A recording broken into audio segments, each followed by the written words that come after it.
भागलपुर में शनिवार को बिहार के मुख्यमंत्री नीतीश कुमार द्वारा प्रगति यात्रा कार्यक्रम आयोजित किया जाएगा। इस कार्यक्रम के दौरान इंटर स्तरीय विद्यालय बहादुरपुर सबौर के खेल मैदान में मुख्यमंत्री के द्वारा कुल 1234 करोड़ रुपए की 141 योजनाओं का उद्घाटन और शिलान्यास किया जाएगा, जिसमें 1087 करोड़ रुपए की 83 योजनाओं का उद्घाटन और 146 करोड़ रुपए की 58 योजनाओं का शिलान्यास होगा। मुख्यमंत्री नीतीश कुमार के प्रगति यात्रा कार्यक्रम से भागलपुर के विकास को एक नई दिशा मिलने की उम्मीद है। इन योजनाओं के माध्यम से बुनियादी संरचना, स्वास्थ्य, शिक्षा, जल संसाधन और अन्य प्रमुख क्षेत्रों में सुधार की दिशा में महत्वपूर्ण कदम उठाए जाएंगे। 1 फरवरी को निर्धारित मुख्यमंत्री की प्रगति यात्रा कार्यक्रम के लिए प्रमंडलीय आयुक्त दिनेश कुमार ने कार्यक्रम स्थलों का भ्रमण कर तैयारियों का मुआयना किया। उन्होंने इंटर स्तरीय विद्यालय बहादुरपुर सबौर, भागलपुर के खेल मैदान में बनाए गए बास्केटबॉल कोर्ट, विभिन्न विभागों द्वारा लगाए गए स्टॉल, पंचायत सरकार भवन का शिलापट, रनिंग ट्रैक, वॉलीबॉल कोर्ट, पोषण वाटिका, बैडमिंटन कोर्ट का निरीक्षण किया। इसके उपरांत जल जीवन हरियाली अभियान के अंतर्गत विकसित तालाब का अवलोकन किया गया। वहीं जिलाधिकारी डॉक्टर नवल किशोर चौधरी ने उन्हें विभिन्न निर्माण स्थलों की जानकारी दी और बताया कि तालाब के पश्चिम में मनरेगा पार्क तथा पूरब में जल जीवन हरियाली पार्क बनाया गया है, जहां लोग टहल एवं भ्रमण कर सकेंगे। तालाब के पश्चिमी एवं दक्षिणी दिशा में सीढ़ी घाट और उत्तर में वृक्षारोपण किया गया है। प्रमंडलीय आयुक्त ने बिहार कृषि विश्वविद्यालय सबौर सहित अन्य कार्यक्रम स्थलों की तैयारियों का जायजा लिया और मुख्यमंत्री के भ्रमण के दौरान विधि व्यवस्था की स्थिति का निरीक्षण किया। इस अवसर पर वरीय पुलिस अधीक्षक हृदयकांत, उप विकास आयुक्त प्रदीप कुमार सिंह सहित अन्य अधिकारी उपस्थित थे। मुख्यमंत्री की प्रगति यात्रा कार्यक्रम के तहत प्रतिनियुक्त दंडाधिकारियों एवं पुलिस पदाधिकारियों की ब्रीफिंग इंटर स्तरीय विद्यालय बहादुरपुर के खेल मैदान में जिला दंडाधिकारी डॉक्टर नवल किशोर चौधरी एवं वरीय पुलिस अधीक्षक हृदयकांत द्वारा की गई। दंडाधिकारियों एवं पुलिस पदाधिकारियों को अपने अपने प्रतिनियुक्ति स्थल पर 2 घंटे पहले से मौजूद रहने और माननीय मुख्यमंत्री के भागलपुर से प्रस्थान करने के बाद ही अपना पोस्ट छोड़ने के निर्देश दिए गए। उन्हें अपने प्रतिनियुक्ति स्थल पर रहकर विधि व्यवस्था बनाए रखने और मुख्यमंत्री के काफिले को पार कराने के दौरान संयम बरतने की सख्त हिदायत दी गई। सभी पदाधिकारियों को अपने वाहनों को निर्धारित वाहन पड़ाव स्थल पर लगाने के निर्देश दिए गए, जिससे किसी भी प्रकार की जाम की स्थिति उत्पन्न न हो। इस अवसर पर उप विकास आयुक्त प्रदीप कुमार सिंह, सहायक समाहर्ता गरिमा लोहिया, सदर अनुमंडल पदाधिकारी एवं अन्य संबंधित पदाधिकारी उपस्थित थे। पत्रकार समुदाय ने अपनी सुरक्षा को लेकर ठोस कदम उठाने और मामलों की निष्पक्ष जांच की मांग की है। पत्रकारों ने आईजी विवेक कुमार, जिलाधिकारी डॉक्टर नवल किशोर चौधरी, एसएसपी हृदयकांत और ज्वाइंट कमिश्नर अनिल राय को ज्ञापन सौंपा है। अधिकारियों ने उचित जांच और कार्रवाई का आश्वासन दिया है। नवगछिया थाना क्षेत्र में एक नाबालिग के साथ हुए दुर्व्यवहार के मामले में पुलिस ने त्वरित कार्रवाई करते हुए सभी आरोपियों को गिरफ्तार कर लिया है। पुलिस के अनुसार 27 जनवरी को यह घटना घटी, जिसके बाद पीड़िता ने अपने परिजनों को जानकारी दी। परिजनों ने पहले पंचायत के माध्यम से समाधान की कोशिश की, लेकिन न्याय न मिलने पर 29 जनवरी की देर रात खरीक थाना पहुंचकर एफआईआर दर्ज कराई। वहीं मामले की गंभीरता को देखते हुए नवगछिया एसपी प्रेरणा कुमारी ने त्वरित कार्रवाई के निर्देश दिए। इसके बाद पुलिस टीम ने तुरंत जांच शुरू कर सभी आरोपियों को गिरफ्तार कर लिया। अधिकारियों ने बताया कि मामले की निष्पक्ष जांच की जा रही है और दोषियों के खिलाफ सख्त कार्रवाई की जाएगी। वहीं प्रशासन ने जनता से अपील की है कि किसी भी प्रकार की असामाजिक गतिविधि की सूचना तुरंत पुलिस को दे, ताकि कानून व्यवस्था बनाई रखी जा सके। देखिए, कल दिनांक 29/1/2025 को खरीक थाना को सूचना प्राप्त हुई कि ग्राम बगडी में एक खेत में 3 लड़कों के द्वारा एक 12 वर्षीय बच्ची के साथ सामूहिक दुष्कर्म की घटना कारित की गई है। तो घटना की गंभीरता को देखते हुए तुरंत ही थानाध्यक्ष खरीक वहां घटनास्थल पर पहुंचे। सर्कल इंस्पेक्टर बीपुर भी पहुंचे और एसडीपीओ के द्वारा भी घटनास्थल का निरीक्षण किया गया और वहाँ पे एफएसएल टीम को भी बुलाया गया। एफएसएल टीम ने भी घटनास्थल का निरीक्षण किया।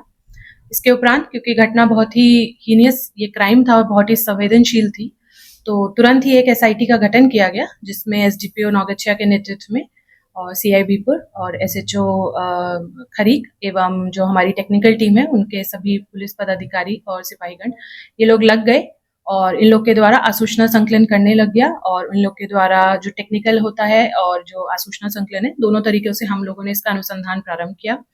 और इसी क्रम में क्योंकि पुलिस की टीम के द्वारा बहुत ही त्वरित कार्रवाई की गई, तो कुछ ही घंटों के अंदर इसमें 3 अपराध कर्मियों को गिरफ्तार किया गया है, जिसमें से पहला है सूरज कुमार, दूसरा है गुलशन कुमार और तीसरा है पवन यादव।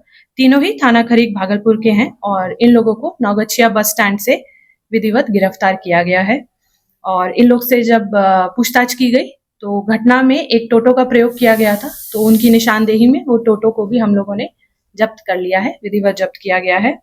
और पूछताछ में इन तीनों के द्वारा अपनी घटना में जो संलिप्तता है उसको स्वीकार किया है। और इसके बाद इस संबंध में पीड़िता की मां से एक लिखित आवेदन लेकर एफआईआर की गई है, अनुसंधान प्रारंभ किया गया है।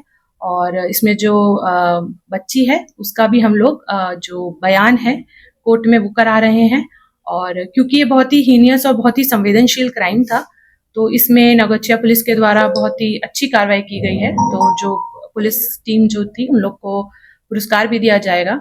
और ये हम लोग का भी एक वो है कि हम इस केस को जल्द से जल्द 15 से 20 दिनों में हम इसको चार्जशीट करके इसको स्पीडी ट्रायल में लेकर इन अभियुक्तों को हम लोग सजा जरूर दिलवाएंगे।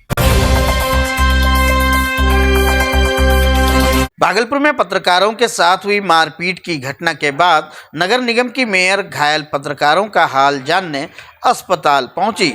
इस घटना को लेकर पत्रकारों में आक्रोश है और मामले की निष्पक्ष जांच व कार्रवाई की मांग की जा रही है। मामले में दोनों पक्षों द्वारा प्राथमिकी दर्ज कराई गई है। सांसद अजय मंडल ने अपने आवेदन में आरोप लगाया है कि कुछ असामाजिक तत्वों द्वारा उनके वाहन का वीडियो बनाया जा रहा था और सुरक्षाकर्मी से धक्का मुक्की कर हथियार छीनने का प्रयास किया गया। वहीं पत्रकार कुणाल शेखर और सुमित ने सांसद अजय मंडल व उनके सहयोगियों पर गाली गलौज, मारपीट, जान से मारने की धमकी और मोबाइल छीनने का आरोप लगाया है। इस मामले की जांच तिलकामांझी थाना के पुलिस अधिकारी को सौंपी गई है। पत्रकार संगठनों ने निष्पक्ष जांच और दोषियों के खिलाफ कार्रवाई की मांग की है। घायल पत्रकारों को अस्पताल में भर्ती कराया गया है, जहां उनका इलाज चल रहा है। पत्रकार सुमित को कान में गंभीर चोटें आई है, जबकि कुणाल शेखर के सिर, गर्दन और कमर में चोटें बताई जा रही है। घटना को लेकर विभिन्न संगठनों और स्थानीय लोगों ने भी निष्पक्ष जांच और दोषियों पर सख्त कार्रवाई की मांग की है। वहीं प्रशासन ने भरोसा दिलाया है कि मामले की निष्पक्ष जांच होगी और कानून के तहत उचित कार्रवाई की जाएगी। सांसद के द्वारा इस तरह का बर्ताव किया गया है, इसकी मैं घोर निंदा करती हूँ। ये बहुत ही दुर्भाग्यपूर्ण है। ये लोकतंत्र के चौथे स्तंभ पर इस तरह की घटना नहीं होनी चाहिए और मैं चाहती हूँ कि जल्द से जल्द ये दोनों हमारे जो पत्रकार बंधु हैं ये जल्दी से जल्दी ठीक हो जाए और ऐसी घटना को कोई सब लोग इसको बहिष्कार करेंगे कि इस तरह की घटना नहीं होनी चाहिए। एक जनप्रतिनिधि की भाषा इस तरह की होनी चाहिए। क्या आप भी जनप्रतिनिधि हैं? जनता के द्वारा आप भी चुनी गई हैं, वो भी चुने गए। नहीं, जनप्रतिनिधि तो जनप्रतिनिधि का सम्मान क्या, वो सबका सम्मान करते हैं। तो जनता के लिए ही है, तो जनता के प्रति ऐसा भावना तो किसी जनप्रतिनिधि का नहीं होना। आप भी वीडियो देखे होंगे, क्या लगता है किस तरह की कार्रवाई उनके खिलाफ होनी चाहिए? हमारे पत्रकार बंधु हैं, इनको जैसा उचित लगेगा। मैं तो चाहती हूँ, दोनों तरफ से मैं बोलना चाहती हूँ कि जो है समन्वय बना करके अपना जो है, जो सम्मान पर जिनके ठोस लगता है तो उनको बहुत बुरा लगता है, चाहे कोई भी हो, और हमको भी अच्छा नहीं लग रहा है और ये होना भी नहीं चाहिए। ये बहुत ही दुखद है। जो मैम, आप भागलपुर की मेयर हैं, हवाई अड्डा मैदान के सामने एक कैमरा लगा हुआ है, सीसीटीवी कैमरा, क्या उसका फुटेज निकलवाएंगे? उस फुटेज में काफ़ी सारी चीज़ें निकलेंगी, फुटेज निकले तो मैं कोशिश करूंगी कि यदि उसकी जब मैं न्यूज़ ये देखी, ये तो बहुत ही निंदनीय और अप्रिय घटना है, अभद्र घटना है ये। और हमारे देश जो कि लोकतंत्र की जननी है और यहाँ पर जो है जनप्रतिनिधि को जनता के द्वारा चुना जाता है। और ये सब सुन करके और देख करके बहुत ही शर्म आती है। जिन जनता के द्वारा और जनप्रतिनिधियों को चुना जाता है सुशासन के लिए, और वो सुशासन नहीं करके और हम लोगों के सामने और हमारे बच्चों के सामने कुछ और ही दृश्य दिखता है, और वो भी उनके लिए जो कि हमें जिनको लोकतंत्र का चतुर्थ स्तंभ माना जाता है। देखिए, मैं बाहर था, प्रयागराज में मौनी अमावस्या के दिन कुंभ का जो अमृत स्नान था उसके लिए मैं गया हुआ था। मैं अभी जस्ट यहाँ पहुँचा हूँ और हमने दोनों जो पीड़ित हैं, मेरे परिवार का है, मेरा भाई है, लेकिन वहाँ पर जो वो खड़ा था जिस समय घटना हुई वो एक पत्रकार के रूप में खड़ा था। और ये घटना मृणाल शेखर के भाई के साथ नहीं हुई है, एक पत्रकार के साथ हुई है। तो परिवार के तौर पर पूरी तरीके से हम लोग खड़े हैं और मजबूती के साथ खड़े हैं। और जो भी इसका, हम लोग तो शुरू से ही गलत का विरोध करते रहे हैं और हमारे परिवार ने कभी गलत न किया है, न गलत को बर्दाश्त किया है। और सम्मान के साथ, समझौते की कोई बात कभी हम लोग करते नहीं है। सम्मान सबसे ऊपर है, राजनीति से भी ऊपर हम लोग सम्मान को रखते हैं। सम्मान है तो सब। भागलपुर व्यवहार न्यायालय परिसर में अब अधिवक्ताओं को प्रैक्टिस करने में अधिक सहूलियत होगी, क्योंकि यहां एक नया हॉल बनाया गया है। इस हॉल का उद्घाटन पटना उच्च न्यायालय के न्यायाधीश श्री अनिल कुमार सिन्हा ने किया। वहीं उद्घाटन के अवसर पर जिला विधिक संघ के प्रतिनिधियों ने न्यायाधीश को एक मेमोरेंडम भी सौंपा। भागलपुर विधिक संघ के सचिव अंजनी कुमार ने बताया कि यह हॉल पिछले कुछ महीनों से तैयार था और आज इसका उद्घाटन किया गया है। साथ ही न्यायाधीश से यह भी मांग की गई है कि न्यायालय परिसर में अधिवक्ताओं के लिए पार्किंग की व्यवस्था की जाए और वर्तमान में जो झोपड़ी में अधिवक्ता प्रैक्टिस करते हैं उनके लिए एक और बड़ा हॉल बनवाया जाए। मैंने भागलपुर में अधिवक्ता हॉल बनकर तैयार था, न्यायमूर्ति की आशा में हम लोग इंतजार कर रहे थे कि न्यायमूर्ति आएंगे तो इसका उद्घाटन करवाएंगे। तो आज न्यायमूर्ति श्री अनिल सिन्हा जी, जो पटना हाई कोर्ट के जस्टिस हैं, इंस्पेक्टिंग जज हैं भागलपुर के, वो आए और मैंने उसका उद्घाटन किए। भागलपुर में हम लोग एक मेमोरेंडम दिए हैं जिसमें पटना हाई कोर्ट के बेंच का मांग किए हैं, अधिवक्ताओं के लिए मैंने बैठने का स्थान और भवन बने उसके लिए मांग किए हैं, बाथरूम बने, शेड बने और टिकट काउंटर का बढ़िया व्यवस्था हो, मैंने सही जगह पर सब न्यायिक कार्य सही से कर पाए। बहुत सारा मांग हम लोग डिमांड किए हैं उनसे। जगदीशपुर में 3 दिवसीय माघी काली पूजा के दूसरे दिन वैष्णवी कला मंच द्वारा एक भव्य कार्यक्रम आयोजित किया गया।